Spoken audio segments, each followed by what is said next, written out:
Hi everyone, I hope you all are doing great. So today we are going to discuss some important questions of BEGC 131 Individual and Society. जो कि आपके exam point of view से बहुत ही ज़्यादा important होने वाला है। अगर आपने अभी तक गेस्ट पेपर परचेस नहीं किया है तो डिस्क्रिप्शन बॉक्स में हमारे वेबसाइट का लिंक दिया गया है shop.hindustanknowledge.com। उस पर क्लिक करके आप गेस्ट पेपर परचेस कर सकते हो। यहाँ पर आकर सर्च बटन पे क्लिक करने के बाद आपका जो भी सब्जेक्ट कोड है, फॉर एग्जाम्पल BEGC 131,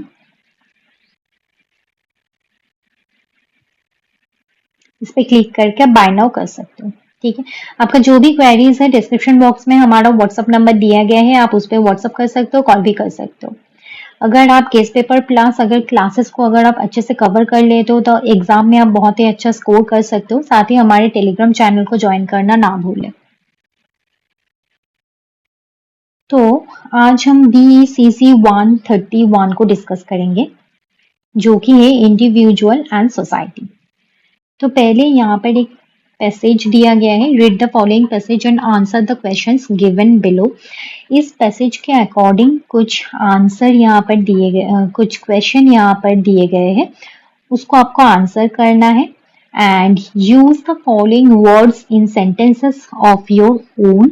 यहाँ पर कुछ वर्ड्स दिए गए हैं, उसको यूज करके आपको कुछ सेंटेंसेस बनाने हैं। You need to make some sentences. Then आपका है fill in the blanks and transformation of sentences। Blanks को आपको फिल करना है एंड देन एक लेटर राइटिंग है। हाँ, write a letter to the local civic authority requesting them to promote proper garbage disposal in your area। ठीक है, ये है टोटल आज का टॉपिक। तो पहले हम पैसेज को एक बार रीड कर लेते हैं एंड इसका मतलब क्या है वो हम समझ लेते हैं। The peaks and valleys of the Himalaya mountain ranges are some of the most inaccessible remote regions in the world today, but even the most isolated valleys have been touched by climate change। Himalaya mountain का जो pics and valleys है, मतलब हिमालय की जो चोटियां और घाटियां है, वो इनएक्सेसिबल है। इनएक्सेसिबल रिमोट रीजन है, लेकिन जो क्लाइमेट जो चेंज हो रहा है, क्लाइमेट चेंज की वजह से क्लाइमेट चेंज का इम्पैक्ट हिमालय माउंटेन पर भी पड़ रहा है। The changes have already complicated life for the people who live in the region. उस आसपास के रीजन में जितने भी लोग रहते हैं उनके लाइफ जो है वो बहुत ज्यादा कॉम्प्लिकेटेड, डिफिकल्ट हो चुका है। Across the high mountain region, temperatures have risen by nearly 2 degree Fahrenheit since the start of the 20th century। 20th century के स्टार्ट होने तक, मतलब उस टाइम से लेकर अभी तक जो टेम्परेचर है उस रीजन में, जो टेम्परेचर है वो 2 degree, nearly 2 degree Fahrenheit increase हुआ है। इन रिस्पॉन्स इस वजह से क्या हो रहा है, जो ग्लेशियर है, glacier are retreating, permafrost is melting and weather patterns are becoming more erratic, disrupting the lives of millions and investigating more natural disaster। उस वजह से जो ग्लेशियर है, जो हिमनद है, वो पीछे हट रहे हैं और पिघल रहे हैं। जो परमाफ्रॉस्ट है वो पिघल रही है। मौसम का जो पैटर्न है वो अनियमित हो रहे हैं। फार्मर्स के लिए, for farmers growing apples or grains on steep mountain slopes, that means they have to shift their farms to higher levels to ensure the cool season necessary for their crops। तो farmers के लिए भी ये difficult हो रहा है, उनको उनका जो खेती है उसको हायर लेवल पे उनको शिफ्ट करना पड़ रहा है, क्योंकि जो अनाज है, जो एप्पल है, वो खेती करने के लिए हमें कूल टेम्परेचर की जरूरत है। तो इस वजह से उनको भी हायर लेवल पे जाना पड़ रहा है। फॉर अदर, बाकी लोगों के लिए changing patterns of snow and rain have dried up streams and springs और increase the threat of disastrous flood. बाकी लोगों के लिए बर्फ और बारिश के जो ये बदलते पैटर्न है उसके कारण कहीं झरने जो है वो सूख रहे हैं और बाढ़ का जो खतरा है वो बढ़ रहा है। At the same time many glacier across the region have retreated by somewhere between 20 to 47% since the year 2000। 2000 के बाद कहीं ग्लेशियर 20% से लेकर 47% तक वो पीछे हट चुका है।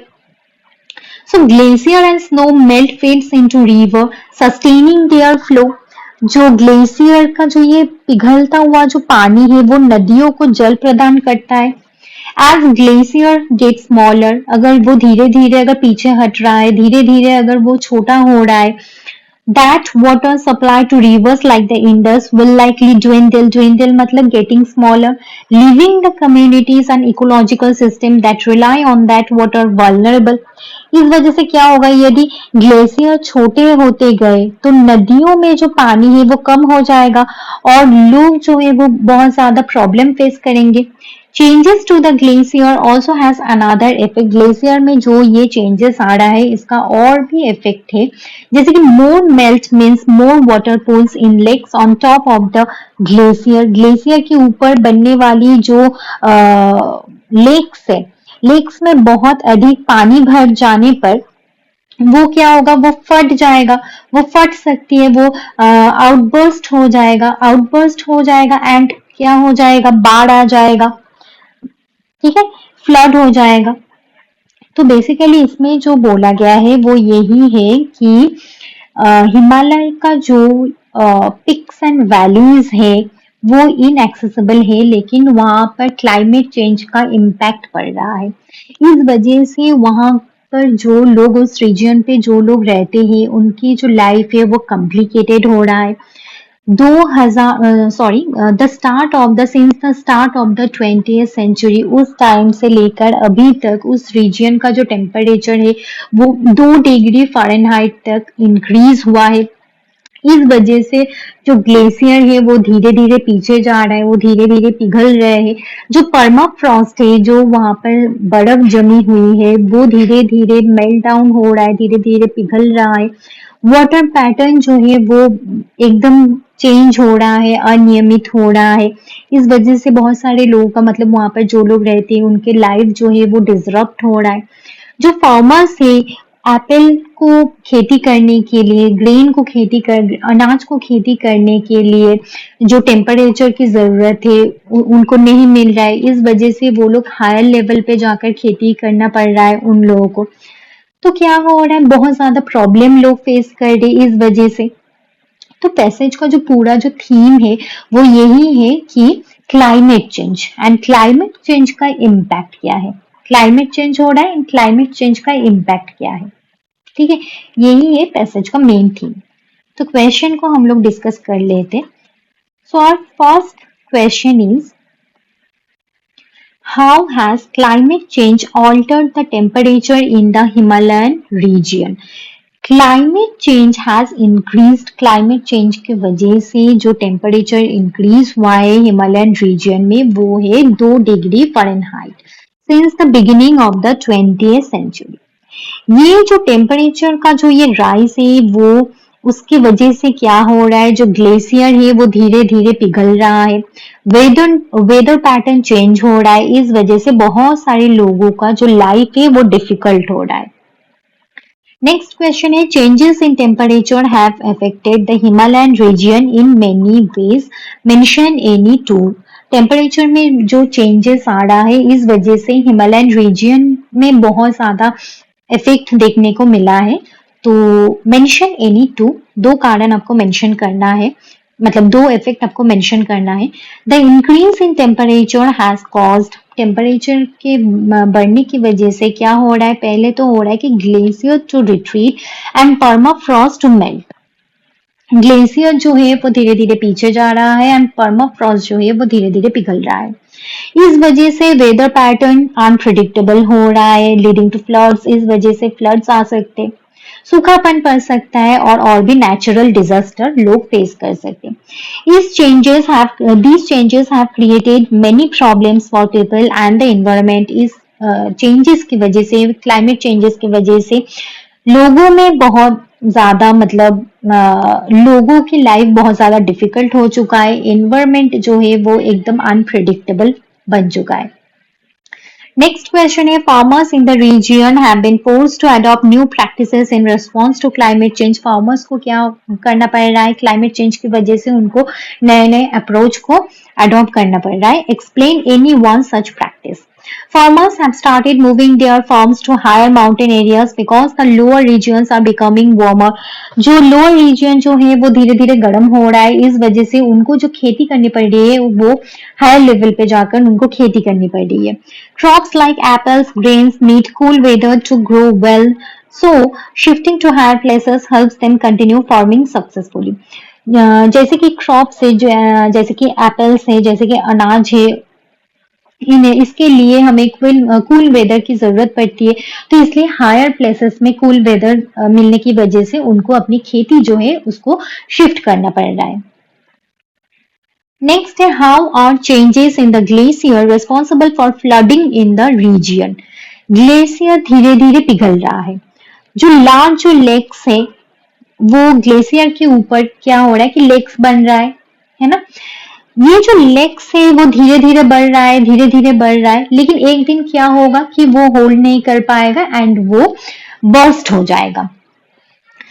This sudden release of water causes glacial lake outburst floods. इस वजह से क्या होगा, फ्लड हो जाएगा, बाढ़ आ सकती है, leading to heavy damage to villages, roads and farmland. इस वजह से जो एग्रीकल्चरल लैंड है, फार्म लैंड है, जो गांव है, विलेजेस है, रोड्स है, वो भी डैमेज हो जाएगा.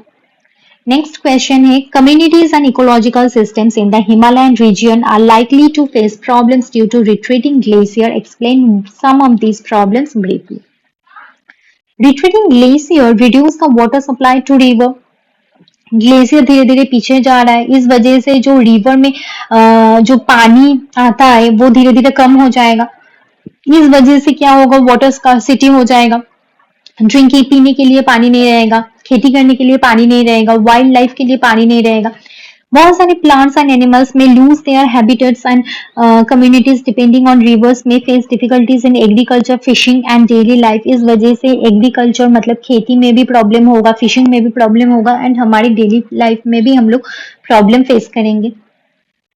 नेक्स्ट क्वेश्चन है कि what are the effects of changing patterns of snow and rain. Changing snow and rainfall patterns have dried up many streams and springs, reducing water availability. ये जो बर्फ एंड बारिश का जो पैटर्न ये जो चेंज हो रहा है, इस वजह से क्या हो रहा है कि ये जो झरने हैं वो धीरे धीरे ड्राई अप हो रहा है, धीरे धीरे सूख रहा है एंड जो वाटर अवेलेबिलिटी है वो धीरे धीरे कम होते जा रहा है. इन सम प्लेसेस, कुछ कुछ प्लेसेस में heavy rainfall increases the risk of floods and landslide. लेकिन कुछ कुछ जगहों में क्या हो रहा है कि बहुत ज्यादा रेनफॉल हो रहा है, रेनफॉल की वजह से बाढ़ की चांसेस बढ़ रहा है, लैंडस्लाइड की चांसेस बढ़ रहा है. These changes make farming difficult and threaten the safety and livelihood of mountain communities. इस वजह से वहां पर माउंटेन रीजन में जो लोग रहते हैं, जो कम्युनिटी है, उन लोगों की लाइफ भी बहुत ज्यादा डिफिकल्ट हो रहा है, वो लोग भी मतलब सेफ नहीं है, दे आर नॉट सेफ. तो ये है effects of changing patterns of snow and rain. अभी इस पैसेज को आपको एक टाइटल देना है, give a suitable title to the passage. जैसे कि मैंने बोला कि पैसेज का जो थीम है वो है climate change and climate change की वजह से क्या क्या इफेक्ट है, क्या क्या इम्पैक्ट है on the Himalayas. So the title will be climate change and its impact on the Himalayas. कुछ वर्ड्स हैं, उस वर्ड्स को आपको यूज करना है and you need to make sentences. पहला जो वर्ड है वो है इनएक्सेसिबल, जिस चीज को आप एक्सेस नहीं कर सकते. The village was so inaccessible that people had to work for many hours to reach it. जो गांव है वो इतना दूर है, इतना दूर है, एकदम इनएक्सेसिबल है एंड लोगों को इस वजह से उस गांव तक पहुंचने के लिए बहुत दूर तक उन्हें चलना पड़ रहा है. नेक्स्ट वर्ड जो है वो है dwindling, जिसका मतलब है getting smaller. The dwindling water supply eroded the farmers during the summer season. Summer season में क्या होता है कि वाटर सप्लाई जो है वो धीरे धीरे कम होता है, तो इस वजह से फार्मर्स जो है वो डर रहे. नेक्स्ट है डिजास्ट्रस. डिजास्ट्रस का मतलब है कि एकदम भयानक.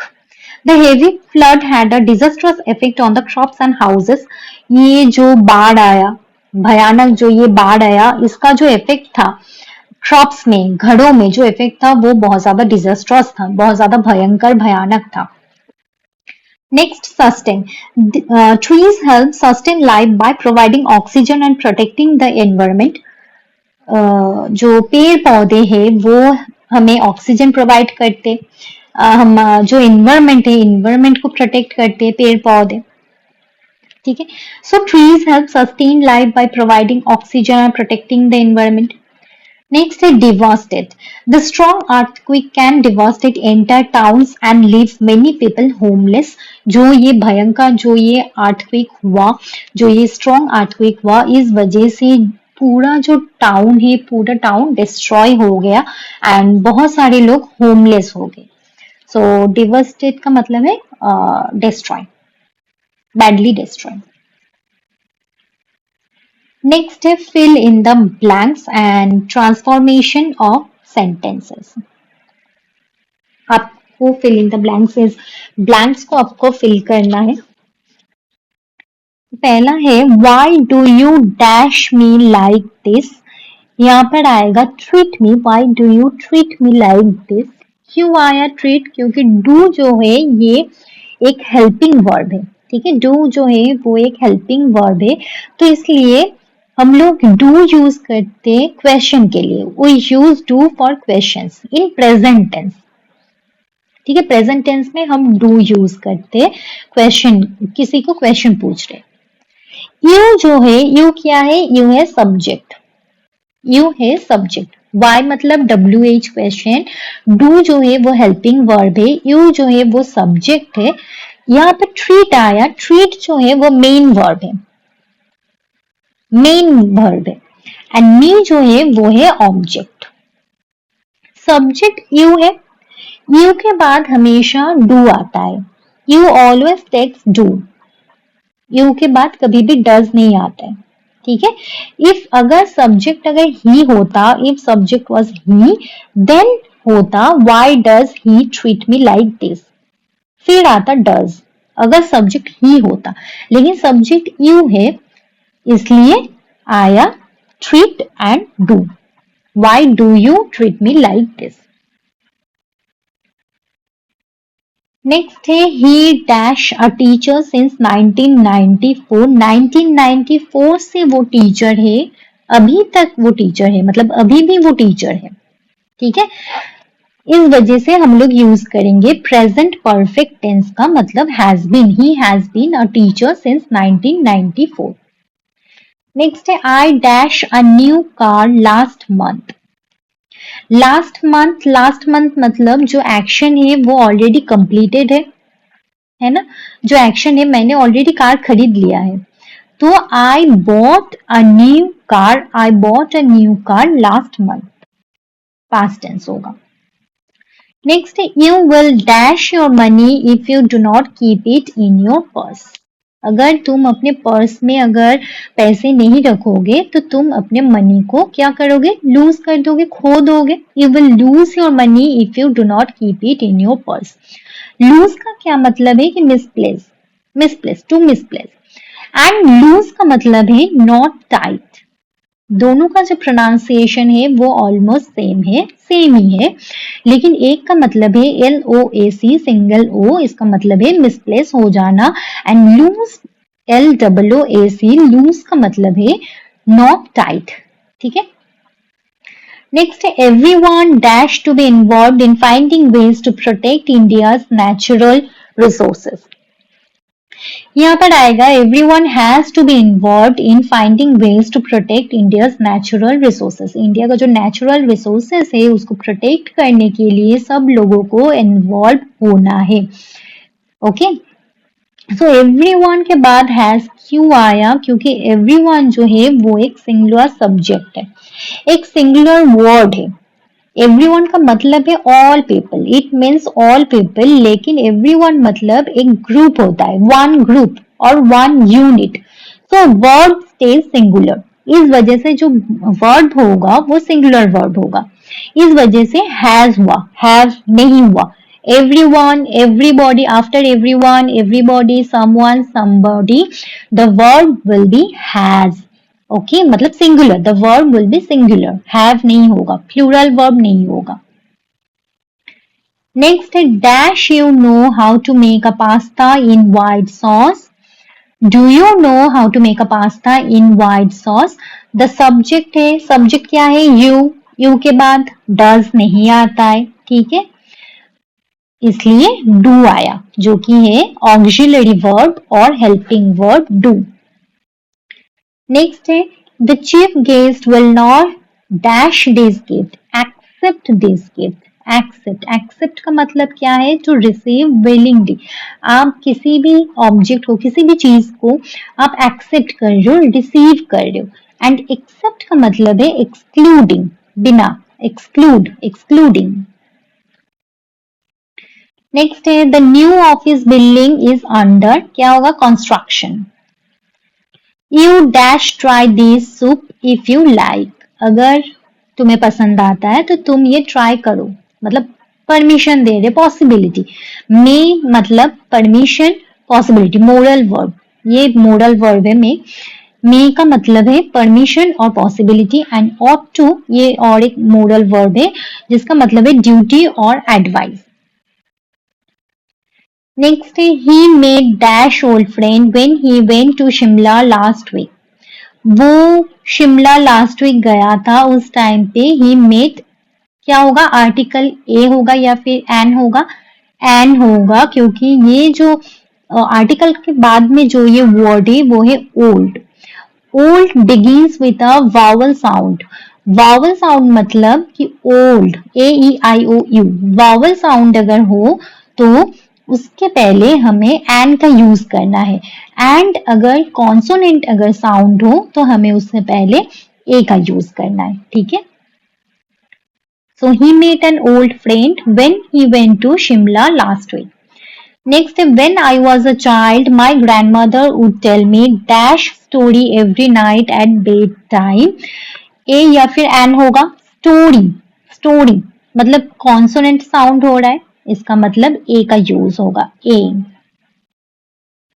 नेक्स्ट है Agra is famous, preposition, yes हाँ, प्रिपोजिशन क्या होगा, for its historical building. Agra is famous for its historical building. Next क्या है, rewrite as a conditional sentence. The teacher will understand, you must explain the situation to him. आपको इसको rewrite करना है as a conditional sentence, मतलब if का आपको use करना है। The teacher will understand, you must explain the situation to him. तुम्हें अपना सिचुएशन एक्सप्लेन करना चाहिए, जो टीचर है वो जरूर समझेंगे, ठीक है। सो अगर आप इफ का यूज करोगे तो क्या होगा, if you explain the situation, अगर तुम सिचुएशन को एक्सप्लेन करते हो तो जरूर टीचर समझेंगे। If you explain the situation to the teacher he will understand. Next क्या है, नेक्स्ट देखो, चेंजिंग इनटू पैसिव वॉइस। आपको इस लाइन को आई नो हर, इसको आपको पैसिव वॉइस में चेंज करना है। पैसिव वॉइस में क्या होता है, जो ऑब्जेक्ट है जो कि है हर, उसको आपको सब्जेक्ट बनाना है, ठीक है। पैसिव वॉइस में जो ऑब्जेक्ट है उसको आपको सब्जेक्ट बनाना है। तो क्या होगा, she is known to me, I know her, ये हो जाएगा पैसिव वॉइस में, she is known to me. Next क्या है, the order had been delivered by him, ये ऑलरेडी पैसिव वॉइस में है, the order had been delivered by him. Active voice में जब आप रिराइट करोगे तो क्या करोगे, जो ये हिम है ये ही हो जाएगा, ये ही जो होगा ये ही सब्जेक्ट हो जाएगा, ठीक है। He had delivered the order, and ये ही ऑर्डर परफॉर्म कर रहा है, मतलब the order had been delivered by him, इसका मतलब क्या है कि उसने वो ऑर्डर को डिलीवर कर दिया। तो जब उसको तुम एक्टिव वॉइस में जब चेंज करोगे, रिराइट करोगे, तब वो जो हिम है वो ही हो जाएगा एंड वो सब्जेक्ट हो जाएगा, he had delivered the order हो जाएगा। नेक्स्ट जो हमारा क्वेश्चन है वो है write a letter to the local civic authority requesting them to promote proper garbage disposal in your area. ठीक है। तो आपको एक लेटर लिखना है। किसको लिखना है? लोकल सिविक अथॉरिटी को। लोकल सिविक अथॉरिटी को लिखना है। आपको उनको रिक्वेस्ट करना है कि प्रॉपर गार्बेज डिस्पोजल होना चाहिए आपके एरिया में। जो गार्बेज रिलेटेड जितने भी काम रहता है वो कौन संभालता है, वो कौन परफॉर्म करता है? वो परफॉर्म करते हैं म्युनिसिपल कॉर्पोरेशन। तो आपको जो ये लेटर लिखना है वो म्युनिसिपल कॉर्पोरेशन को लिखना है। लेटर का जो फॉर्मेट होगा वो होगा कि पहले आपको जिसको आप लेटर लिख रहे हो उनके नाम, उनके एड्रेस एंड सिटी को लिखना है। उसके बाद आपको डेट देना है, फिर आपको सब्जेक्ट देना है, फिर लास्ट में आकर आपको लेफ्ट हैंड साइड में आपको लिखना है thank you for your attention and support, and right hand side में आपको लिखना है योर्स फेथफुली, आपका नाम, आपका address and contact. Contact number की जरूरत नहीं पड़ती, आपका नाम, आपका एड्रेस। ठीक है, ये है लेटर का फॉर्मेट। तो यहाँ पर मैं किसको लेटर लिख रही हूँ? लोकल सिविक अथॉरिटी को। तो मैं क्या लिखूंगी? पहले लिखूंगी टू, उसके बाद मैं किसको लिख रही हूँ? The civic authority officer. उसके बाद उनका जो एड्रेस है वो लिखूंगी म्युनिसिपल कॉर्पोरेशन। उसके बाद मैं अपनी सिटी लिखूंगी, मतलब ये मेरे सिटी के बारे में ही बोला जा रहा है, इन योर एरिया, तो मैं सिटी लिखूंगी। उसके बाद आज का जो डेट है वो मैं दूंगी। ठीक है, नेक्स्ट जो सब्जेक्ट है वो सब्जेक्ट लिखूंगी। सब्जेक्ट क्या है कि रिक्वेस्ट टू प्रमोट, मैं रिक्वेस्ट कर रही हूँ कि to promote proper garbage disposal. ठीक है, इन योर एरिया, मतलब इन आवर एरिया, ये हो जाएगा सब्जेक्ट। उसके बाद मैं क्या करूंगी? मैं लिखूंगी रेस्पेक्टेड सर और मैडम, मुझे पता नहीं है सर है या फिर मैडम है, इसलिए रेस्पेक्टेड सर और मैडम। उसके बाद जो बॉडी होगा, बॉडी में मैं पहले थोड़ा सा मैं प्रॉब्लम के बारे में मैं बताऊंगी कि प्रॉब्लम क्या है एरिया में। I am writing this letter on behalf of the residents of our locality to draw your attention to the problem of improper garbage disposal in our area. हमारे एरिया में, हमारे लोकेलिटी में जो improper garbage disposal हो रहा है उसके against में आपको ये लेटर लिख रही हूँ on behalf of the residents of our locality. ये जो इशू है has become a major concern for all of us. हम सब लोगों के लिए ये एक प्रॉब्लम बन चुका है, ये एक मेजर कंसर्न बन चुका है, and request immediate action from the civic authorities. And इसके अगेंस्ट आपको कुछ एक्शन लेना है, मतलब लेना चाहिए। Many people throw household waste, अभी मैं डिटेल में बताऊंगी कि प्रॉब्लम क्या हो रहा है। मेनी पीपल, लोग क्या कर रहे हैं कि उनका जो हाउस होल्ड वेस्ट है, घर का जो भी कचरा है, वो लोग रोड्स में फेंक रहे हैं, एम्प्टी प्लॉट्स जो है, खाली प्लॉट्स जो है वहां पर फेंक रहे हैं। इस वजह से जो ड्रेनेज सिस्टम है वो ड्रेन में वो लोग कचरा फेंक रहे हैं, डस्टबिन का यूज नहीं कर रहे। इस वजह से जो वो गार्बेज है वो मतलब हर जगह पर गार्बेज दिख रहा है। The waste produces a foul smell, इस वजह से फाउल स्मेल आ रहा है, अनहेल्दी इन्वायरमेंट क्रिएट हो रहा है। It also attracts flies, mosquito, rats, stray animals which can spread diseases such as dengue, malaria and other infection. इस वजह से मच्छर आ रहा है, मच्छर, कुत्ते, बिल्ली, ये सब कुछ आ रहा है, एंड उस वजह से डेंगू, मलेरिया एंड और भी ज्यादा इन्फेक्शन फैल रहा है।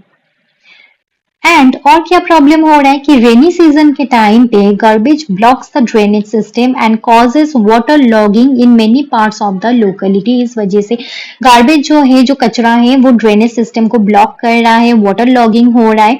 This not only creates inconvenience for residents but also increases the risk of health problems. इस वजह से उनके हेल्थ पे भी असर पड़ रहा है उसका। Children and elderly people are specially affected by these unhygienic condition. फिर मैं रिक्वेस्ट करूंगी सिविक अथॉरिटी को, नेक्स्ट पैरा में मैं रिक्वेस्ट कर रही हूँ सिविक अथॉरिटी को to take necessary step to promote proper garbage disposal in our area. More public dustbin should be installed. क्या क्या होना चाहिए वो मैं बताऊंगी। More public dustbin should be installed at suitable locations so that people can easily dispose of their waste. Regular collection of garbage should be ensured and sanitation workers should be provided with the required support to keep the area clean. जो लोग जो है वो अपने जो कचरा है वो रोड साइड में ना फेंके, वो हमें इंश्योर करना है। वो सिविक अथॉरिटी को इंश्योर करना है, सैनिटेशन प्रॉपरली हो ये इंश्योर करना है, एंड प्रॉपर एक गार्बेज डिस्पोजल हमारे एरिया में होना चाहिए, वो इंश्योर करना है। इन एडिशन और क्या क्या हो सकता है, in addition awareness campaigns should be organise to educate resident about the importance of cleanliness and waste management. लोगों को इसके इम्पोर्टेंस के बारे में, क्लीनलीनेस के इम्पोर्टेंस के बारे में थोड़ा सा उनको एडुकेट करना है। पोस्टर का यूज करना है, बैनर्स एंड पब्लिक अनाउंसमेंट का यूज करना है, उससे जो ये मैसेज है वो स्प्रेड हो जाएगा लोगों के बीच में। School and community groups can also be involve in promoting की cleanliness. School and community groups जो है वो भी, उनको भी इन्वॉल्व होना चाहिए to promote cleanliness. People should be encouraged to separate wet and dry waste before disposal. Strict action and fines may be imposed on those who litter public places and ignore waste disposal rules. जो भी इस rules के against जाएंगे उनके against fines होना चाहिए, strict action लेना चाहिए।